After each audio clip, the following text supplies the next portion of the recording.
Thank you.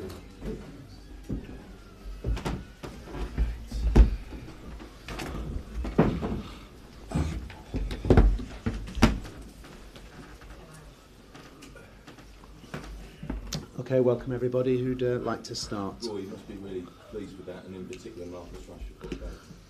It was a tough game, a really stern test. I thought Australia were good, but I was obviously pleased with certain aspects of our play. Certainly we're dangerous on the break, and I'm also pleased that so many players who didn't start the game against Turkey got a chance to start this game and show what they can do, and that we've come away with a victory, because victories, hard fought or not, are victories, and it's nice to keep that momentum going.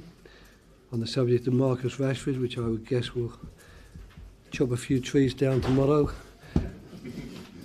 I thought he did well.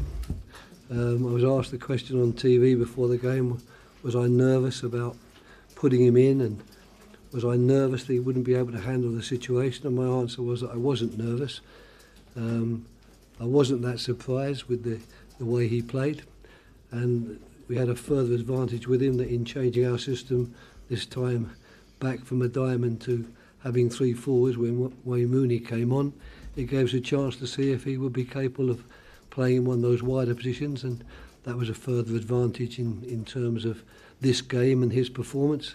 He tired towards the end. He was obviously feeling the pace and the intensity of the game, but that's normal. We expected that.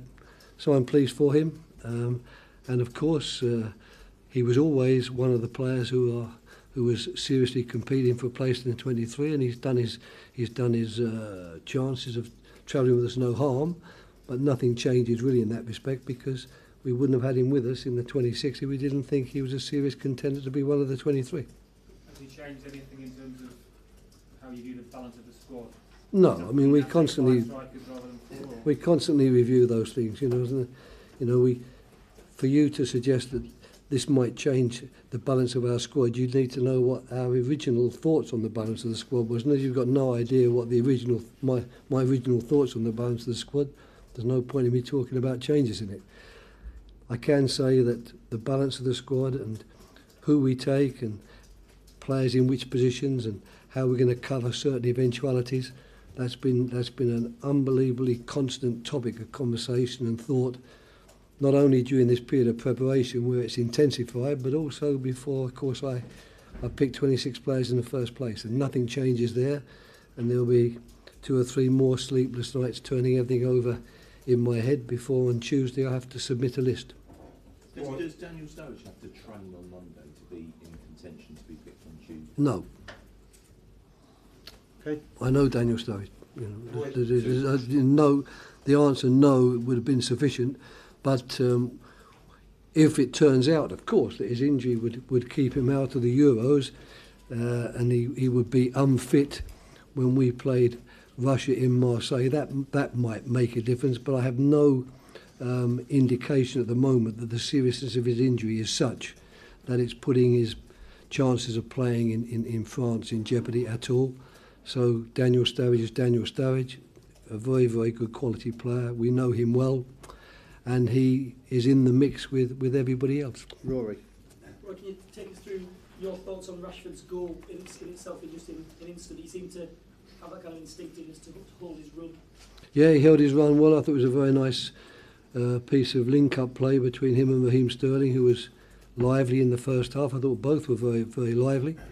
But of course, both of them also, they haven't had an awful lot of experience in playing with us in that system of play with as wide strikers. Raheem is more comfortable in his knowledge of that position when he plays out wider, because that's where he's been playing for the last few years. But we saw the best of them there together, and certainly with those two, we would always be very, very dangerous on the counter-attack, because they do have enormous pace, and they're also very good running with the ball, and they showed that today. Okay. Right, what did you make the atmosphere tonight? That was lovely, yeah, great. It was terrific. We were very happy in Manchester. We've been very happy here. It's not just the atmosphere at the stadium, it's the atmosphere all around the stadium. It's in the town of where we've been staying, coming here tonight, the people before the game. It's a tremendous feeling of welcome and excitement and enthusiasm. And I'm really pleased, as you maybe heard me say a couple of days ago, that the FA have accepted this initiative to take a couple of games away from Wembley and to give people in other parts of the country a chance to show their support. Because we know the support's there, we know we are supported all around the country, we feel that. But it was even nicer this time that we've had a tangible proof of that.